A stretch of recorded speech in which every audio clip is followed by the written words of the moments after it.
Hello everyone, welcome to our channel.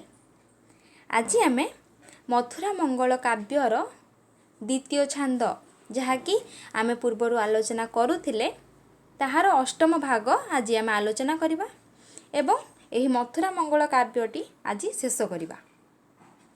जो माने पूर्व वीडियो गुड़िक देखी ना से वीडियो गुड़िक देखी दिंतु जहाँफल कि आपण को बुझापी सहज हो।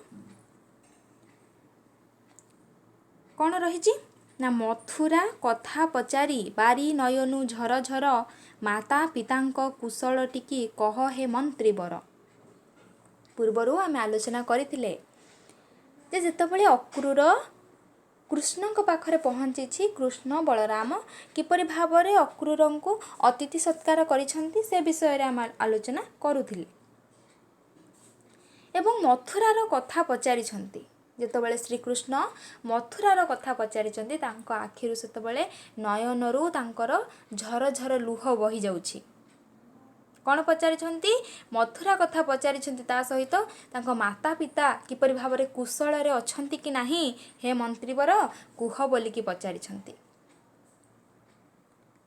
कंस असुर माइला मोर जेते सोदर जात से कथा जानी जनक आनी मोते थोइला एथ। कंस असुर कौन करिछि? मोहर जेते सबु सोदर थिले, सोदर कहिले भाई, समस्त को मारिछि। जेतेबेले श्रीकृष्णंकर 7टी भाई को मारी सारला परे अष्टम संतान होउछंती श्रीकृष्ण। श्रीकृष्ण को भयरे जनक आनिकी कौन करछन? तांको पिता आनिकी गोपरे छाड़ी की जाइछंती। दुस्तर दुख दियोई सुख तिल प्रमाणे नाही जादव कूल काल अनल होइला भोज साई। दुस्तर दुख दियोई, दुस्तर एठारे कंस राजा कौन करुछि? दुख दउछि। एते दुख दउछि जे सेठारे सुख बोलिकी तिले मात्र प्रमाण नाही बा टिकिए हेले सुखर कौनसी आभास मध्य नाही। एते दुख अजस्र दुख से आनी दउछि। जादव कूल श्रीकृष्ण जादव कूल रे जन्म लाभ करथिले। से जादव कूलर काल अग्नि, अनल कहिला अग्नि, काल अग्नि किए ना? काल अग्नि होउछि भोज साई। भोज साई कहिले कंस। जादव कूलर जेते सब थिले कृष्णंकर भाई माने समस्त को हत्या करथिले। कृष्ण होउछन्त अष्टम संतान। तांकर पिता कौन करथिले? तांको आनिके गोपपुर रे छाड़िथिले। द्रुमिला चाट अज्ञान नष्ट सेथिब जेते दिन काहार धन जीवन चिर नोही होइब हीन। कौन कह जाइछि ना? द्रुमिला चाट, चाट कहिले पुओ, दुर्मिलार पुओ होउछि कंस। से जेते दिन पर्यंत तार ज्ञानहीन थिबो बा धर्महीन थिबो, अज्ञान कहिले धनहीन, धर्महीन, ज्ञानहीन, जेते दिन पर्यंत कंस ज्ञानहीन थिबो सेते दिन पर्यंत कौन हम? ज्ञानहीन नष्ट सेथिबो जेते दिन तार ज्ञानहीन होई नथिबो, नष्ट होई नथिबो, ताहा पतित होई नथिबो। काहार धन जीवन चिर नोही होइब हीन। समस्त को से सही परि भावरे दुख निर्यातना देई चलिबो। काहार धन जीवन को से शांति देव नाही, चिर देव नाही। भो तात सत कह कि कार्ये अइल गोपदेश शुणी अक्रूर बोलई तू कि न जाणु पितबास। भो तात, तात कहिले पिता बा बाप बा बापा। भो तात कृष्णंकर बापांकर भाई होउछन्ति अक्रूर, सेतिपई अक्रूर को मध्य पिता बोली संबोधन करिसंती। भो तात पिता को कहिसंती सत कह केउ कार्य पाई बा केउ उद्देश्य पाई गोपपुर को आसीछ। शुणी अक्रूर जेतेबेले श्रीकृष्ण मुखरु अक्रूर शुणिछि जे गोपपुर को कौन पे आसीछ, केउ उद्देश्य नहीं कि आसीछ, सत कुह बोली। अक्रूर प्रत्युत्तर दे कहउचंती तू कि न जाणु पितबास। पितबास कहिले श्रीकृष्णंकर अन्य नाम। तू तो सबु जाणु, सर्वकर्ता सर्वविधान सम सबु जहा होउछि संसार रे सबुर गोचर श्रीकृष्ण को। तो सबु जानी कि कौन पाई ये प्रश्न पचारुछ? पारिले रख हेली निरेख कंसर दर्प हरि ଏହି ବିଷये ଆସିଛି ମୁହିଁ ପଚାରୁ ଭଙ୍ଗୀ କରି। ନା ମୁଁ କ'ଣ ପାଇଁ ଆସିଛି? ମୁଁ ହେଉଛି କଂସର ଦର୍ପହରି, ହେଲି ନିରେଖ କଂସର ଦର୍ପ। କଂସର ଦର୍ପ କହିଲେ କଂସର ଅନୁଚର, କଂସର ଦୂତ। ମୁଁ ହେଉଛି କଂସର ଦୂତ। ତୁ ତ ସବୁ ଜାଣିଛୁ ହେ ହରି, ହେ ବିଷ୍ଣୁ, ହେ କୃଷ୍ଣ, ତୁ ତ ସବୁ ଜାଣିଛୁ। ପୁଣି କ'ଣ ପାଇଁକି ପଚାରୁ ଭଙ୍ଗୀ କରି, ଭଙ୍ଗୀ କହିଲେ ଛଳନା କରି, ସବୁ ଜାଣିକି ମଧ୍ୟ କ'ଣ ପାଇଁ ଛଳନା କରିକି ଏ ବିଷୟରେ ମୋତେ ପ୍ରଶ୍ନ କରୁଛୁ। ପେଶିଛି ନୃପ ତୋଠାରେ କୋପ କରି ବହୁତ ବାଗେ, ଧରାଇ ନେଇ ମାରିବା ପାଇଁ ପତ୍ର ଲେଖିଛି ରାଗେ। ଯଦି ସବୁ ଜାଣିକରି ମୋତେ ପ୍ରଶ୍ନ କରୁଛୁ ତାହେଲେ କ'ଣ ପାଇଁକି ମୁଁ ଆସିଛି? ନା ମୋତେ ପେଶିଛି, ମୋତେ ପଠାଇଛି, ପ୍ରେରଣ କରିଛି କିଏ? ନା ନୃପ। ନୃପ କହିଲେ ରାଜା, କଂସ ରାଜା ପ୍ରେରଣ କରିଛି ତୋଠାରେ କୋପ କରିକି। କୋପର ଅର୍ଥ ହେଉଛି କ୍ରୋଧ କରିକି।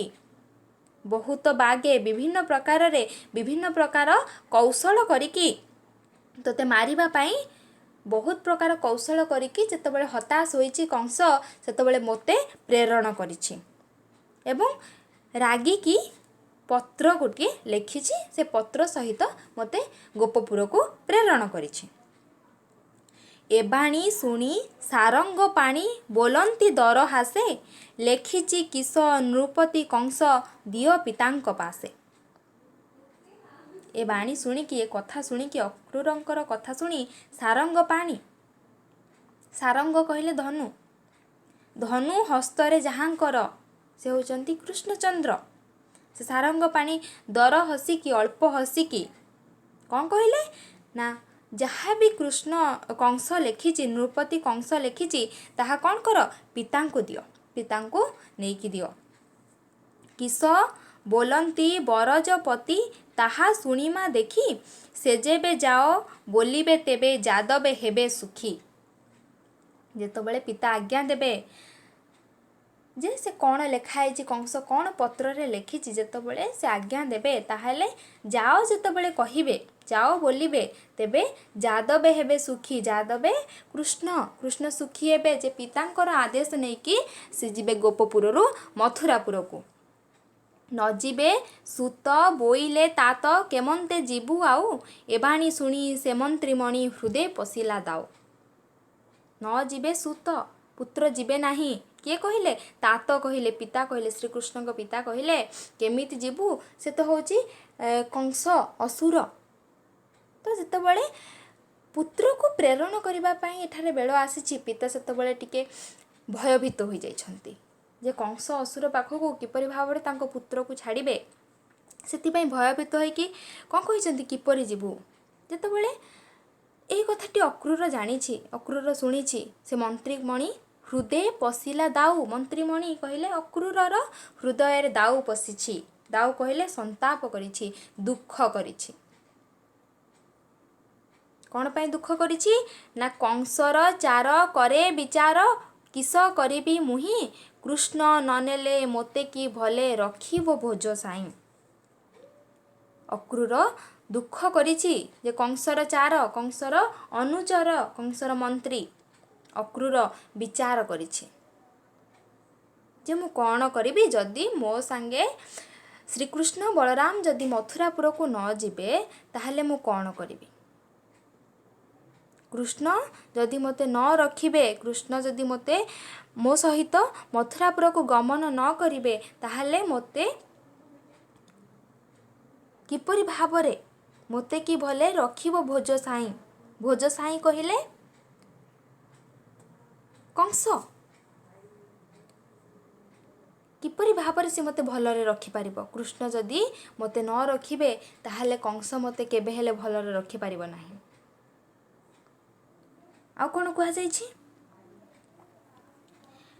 ବ୍ରହ୍ମାଣ୍ଡ ମାଳେ ଯା ରୋମ ମୋଳେ, ନିବାସ କରିଛନ୍ତି ପାଦ ପାତାଳ ଶିର ଅମ୍ବର, ଯାକୁ ନ ଜାଣେ ଶ୍ରୁତି।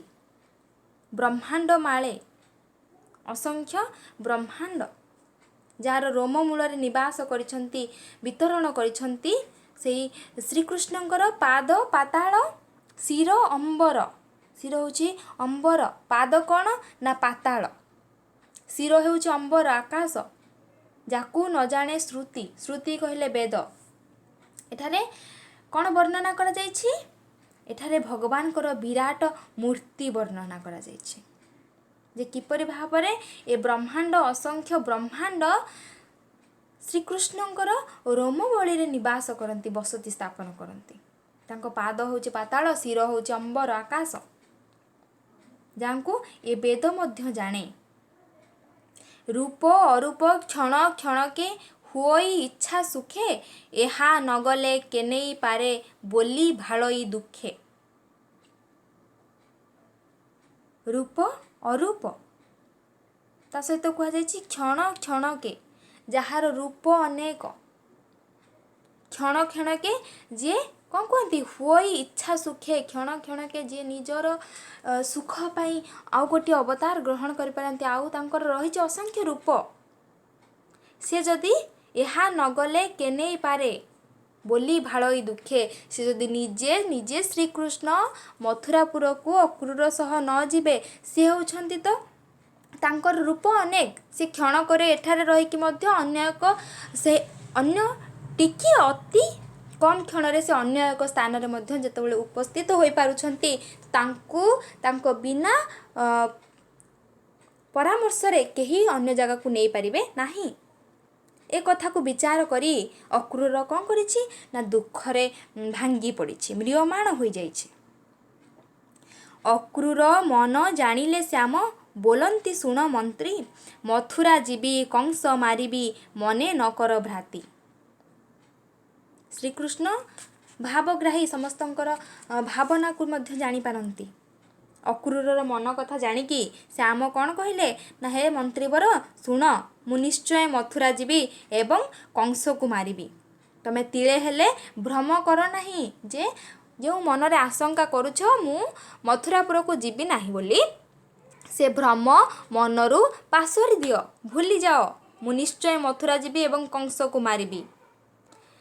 ଚିଟାଉ ତାର ନନ୍ଦ ଆଗର, ଦିଅ ସଫଳା ସୁତ, ଶୁଣି ଅକ୍ରୁର ନନ୍ଦ ଆଗର କହଇ କୋପଚିତ।